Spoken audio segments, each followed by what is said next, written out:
সকালে ঘুম থেকে উঠে কিন্তু আমার সংসারের সব কাজকর্মগুলো আমি গুছিয়ে নিয়েছি। ঘর ঝাড়ু দেওয়া, উঠোন ঝাড়ু দেওয়া, মানে বাসি কাজ বলতে যে কাজগুলো থাকে সেগুলো সব গুছিয়ে নিয়েছি। তারপরে আমার ঘরের পেছনে অনেক জঙ্গল মতো হয়ে গিয়েছিল, তো সেগুলো কাটতে গিয়ে এই যে সজনার শাক পেড়ে নিয়ে এসেছি, দুপুরে রান্না করব। এদিকে আমার একটা ননদ বাছছে শাকগুলা, আর আমার আব্দুর রহমান ওখানে বসে আছে। ও বসে কি যেন একটা ভাবছিল, তারপর পরে কিন্তু আমার এই শাকের ডালায় হাত দিয়েছে। আগে ওর আন্টির ডালাতে হাত দিয়েছে, তারপরে ওর আন্টি ওর কাছ থেকে ওগুলো নিয়ে নিয়েছে, আর তারপরে কিন্তু আমার শাকের ডালায় একদম ছিঁড়ে মানে কুচি কুচি করে দেওয়ার চেষ্টা করছে, এমন করছে যে আমার হয়তো আর কাটাই লাগবে না। আসসালামু আলাইকুম, আমি তানিয়া মহেশপুর থেকে বলছি। কাছে এবং দূরে, দেশ এবং দেশের বাহিরে যে যেখান থেকে ভিডিওটি দেখছেন, আশা করি সবাই ভালো আছেন। আল্লাহর অশেষ রহমতে আমরাও বেশ ভালো আছি, আলহামদুলিল্লাহ। তো চলে আসলাম অনেক দিন পর আর একটা নতুন ভিডিও নিয়ে। আশা করি আমার আপু ভাইয়াদের ভালো লাগবে। আসলে ইউটিউবের প্রতি আমার এখন কোনো ভালোবাসা বলেন, টান বলেন, সেটা নাই।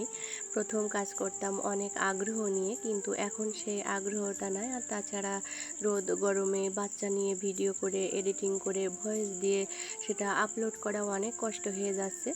তো আমার একটা আপু খুবই রিকোয়েস্ট করছে যে আমি যেন ভিডিও দিই। সাদিয়া আপু, সে আমাকে, আমার মনে হয় সে আমাকে খুবই ভালোবাসে, আর আমার ছেলেটাকেও খুব ভালোবাসে। তো আপুর কথাতেই কিন্তু আমি আবার ভিডিও দিলাম। তো ওখান থেকে এসেছি, মাছ ভিজিয়েছি, আর এই যে রান্না করব এই জন্য শাকগুলো কিন্তু কেটে নিয়েছি, আর আব্দুর রহমানকে ঘুম পাড়িয়ে দিয়েছি। আর ওর দাদিও আজকে বাসায় নাই, এই জন্য আমার একটু বেশিই কষ্ট হয়ে গিয়েছে। আর রান্নাটা করব খুব তাড়াতাড়ি করছিলাম, আর ওর দাদা মিষ্টি তৈরি করছিল।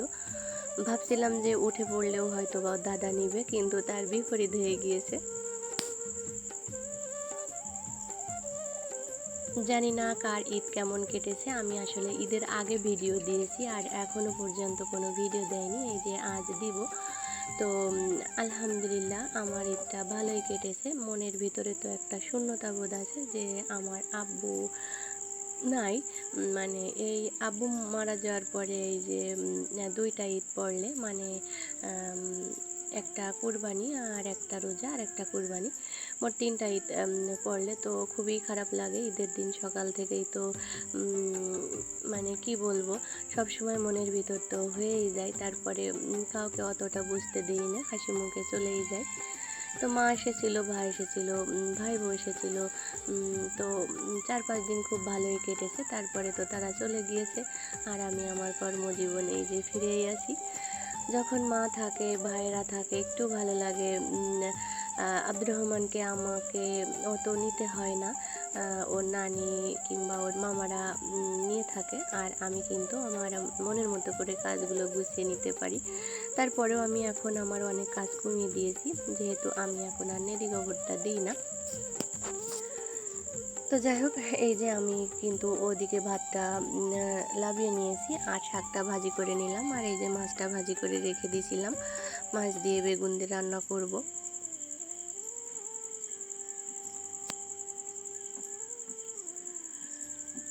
হঠাৎ করে ইউটিউবে অনেক ভিউজ কমে গিয়েছে, সাবস্ক্রাইব কমে গিয়েছে। তো আমি মনে করছিলাম সেটা হয়তো বা আমার জন্য হচ্ছে, আমার ক্ষেত্রে, আমি নতুন বলে। কিন্তু না, আমি অনেক বড় বড় চ্যানেল আপুদের ভিডিও দেখি, আর তাদের আইডিতে ঢুকে দেখি তাদের কেমন ভিউ আসছে। তো তাদেরও কিন্তু আগের ভিউ থেকে অনেক কম। তো ভাবছি হয়তো বা এটা ইউটিউবের কোনো রুলসে চলে এসেছে। আর একটা আপু, মানে সাদিয়া আপু আমাকে বলছিল যে ইউটিউবে এরকম সমস্যা সবার হচ্ছে।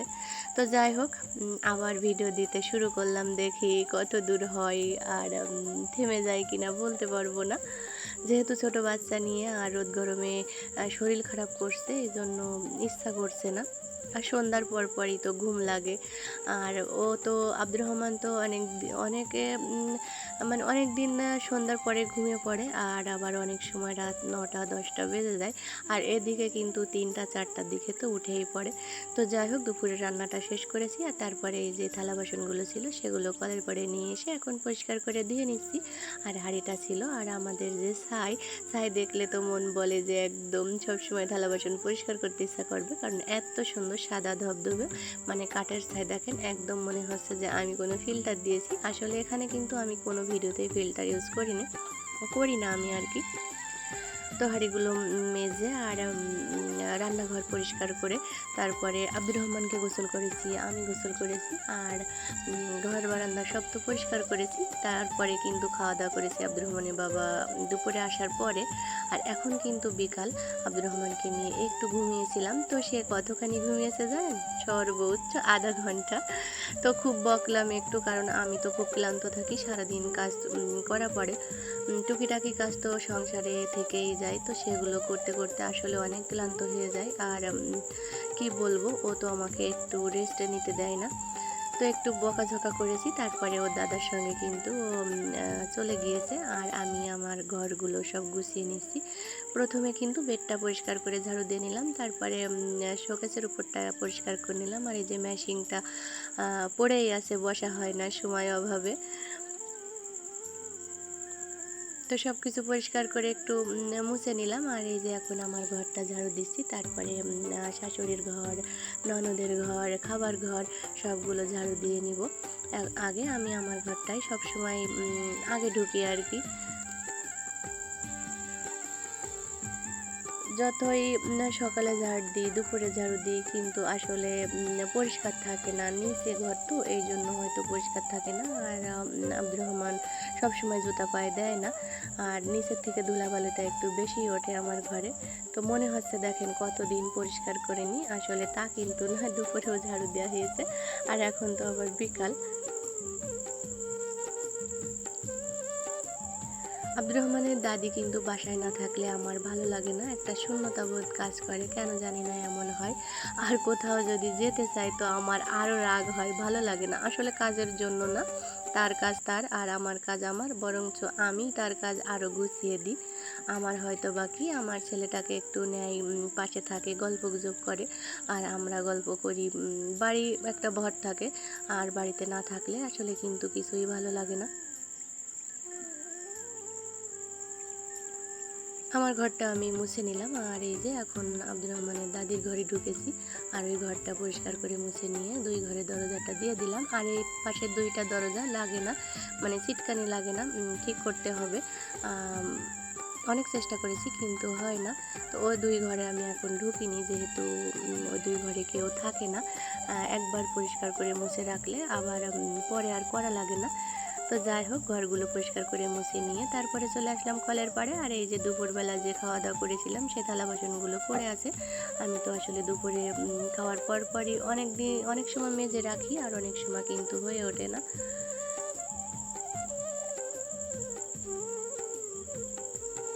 একা একা তো কখনো খাওয়াই হয় না, আমি আব্দুর রহমানের বাবা না আসা পর্যন্ত কিন্তু খাই না। আর ওকে খাবার খাইয়ে দেয়, আর ওর দাদিরা তো পাশের ঘরেই খায়। আর এখন আমি আব্দুর রহমানের বাবা না আসলে আমার ভালোই লাগে না, খেতে ইচ্ছা করে না, হাজার ক্ষুধা লাগলেও কিন্তু খাই না। তো যাই হোক, দুইজন একসাথে খাওয়া দাওয়া করে নিই। আর এই যে থালা বাসন কিন্তু 2 মাপের, মানে শাশুড়ি আম্মার আর আমার, তো একসাথে রাখি আর পরিষ্কার করে তারপরে সবার যাত্রার ঘরে পৌঁছিয়ে দিই। আর এই যে থালা বাসনগুলো মেজে রেখে দিলাম। আর এই যে হাঁসগুলো চলে এসেছে, তো ওদের একটু ভিডিও করে নিলাম। আর এই যে আমার শখের 2টা ছাগল, ওদের এখানে পাট পেতে দিয়েছি ঠান্ডা লাগবে বলে। তো একটু দেখছিলাম কি অবস্থা, কি করছে, আসলে খুবই দুষ্টামি করে, চারিদিকটা শুধু ছিঁড়াছুটোর চেষ্টা করে। আর দুধ চলে এসেছিল, তারপরে কিন্তু এই যে দুধটা নিয়ে নিয়েছি। আর এদিকে জামাই দুধটা জাল করছে। আজ আমার কিন্তু রান্নাঘরটা পরিষ্কার করে লেপার কথা ছিল, কিন্তু আমি পারিনি, মানে আব্দুর রহমানকে নিয়ে পারিনি। আর তাছাড়া মাটি আনা নাই, মাটি নিয়ে আসতে যেতে হবে। আর চারিদিকে সাপের গল্প শুনে আমার তো খুবই ভয় করছে একা একা কোথাও যেতে। তো এই জন্য লেপতে পারিনি। তাছাড়াও শরীরটা বেশি ভালো না, একটু অসুস্থ, এই জন্য আমি চাপ নিয়ে আর করিনি। তারপরে শাশুড়ি আম্মা বিকালে বাড়ি চলে এসেছে, আর আমার ফুফু শাশুড়ি কি দিয়েছে সেটা কিন্তু আমি খুলে দেখছিলাম। এখনও পর্যন্ত যেসব আপু ভাইয়ারা আমার সঙ্গে আছেন, জানি না কে আছেন, তো লাইক দিতে ভুলে গিয়েছেন হয়তো বা, প্লিজ একটা লাইক দিয়ে আমার ভিডিওটি দেখে নেবেন। আর যে সমস্ত আপু ভাইয়ারা আজ আমার চ্যানেলে নতুন এসেছেন, প্লিজ চ্যানেলটি সাবস্ক্রাইব করে আমার পাশে থেকে যাবেন। আর যারা অলরেডি কাজটি করে ফেলেছেন তাদেরকে জানাই অসংখ্য ধন্যবাদ। তো বস্তাটা খুলে দেখি একটা কাঁঠাল আর অনেকগুলো পুঁইশাক, তারা খেতে পুঁইশাক লাগিয়েছে, তো এক বস্তা পুঁইশাক দিয়েছে। তো মাশাআল্লাহ আলহামদুলিল্লাহ আমাদের সব ঘরে ঘরে হয়ে যাবে। তো পুঁইশাকগুলো কিন্তু সব ঘরে ঘরে ভাগ করে দিয়ে দিয়েছি, আর তারপরে ছাগলকে খেতে দিব, এই জন্য সানি আর ভুসি মাখিয়ে নিচ্ছি।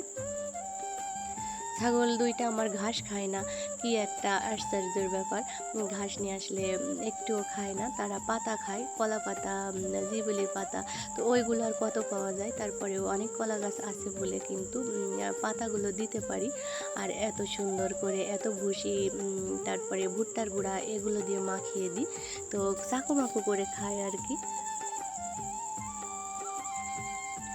এদিকে শাশুড়ি আম্মা দুধ জাল করছিল, আর গল্প করছিলাম ননদ বাড়ি কী কী করলে, আর আমি আমার ছাগলগুলোকে খেতে দিচ্ছিলাম। তো যাই হোক, তারা খেয়ে নিয়েছে, সন্ধ্যার পরে দেখেছি তো খেয়ে নিয়েছে। ওদেরকে খেতে দিয়েছি, তারপর পরে কিন্তু আব্দুর রহমান ওর বড় আম্মাদের বাড়ি থেকে চলে এসেছে, আর ওর বড় আম্মা ওকে একটা ড্রাগন দিয়েছে। তো সেটা আমি এক হাতে তুলতে পারবো না, এই জন্য ওর আপুর কাছে দিচ্ছিলাম, মানে আমার জায়ের মেয়ে।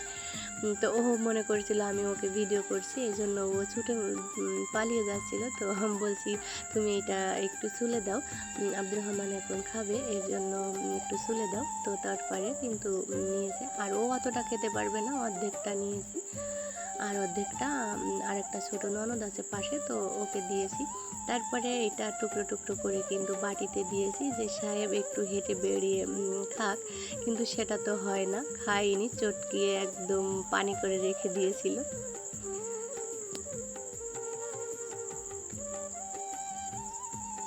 এত দুষ্টু, এত দুষ্টামি করে, রোদ গরমে কখনো ঘরে থাকতে চায় না। তো তারপরেও কিন্তু আমি সংসারের কাজকর্ম একটু কমিয়ে দিয়ে ওকে রাখার চেষ্টা করছি, তো হয়ে উঠছে না। তো যাই হোক, সবাই ভালো থাকবেন, সুস্থ থাকবেন, আজ এই পর্যন্ত, আল্লাহ হাফেজ।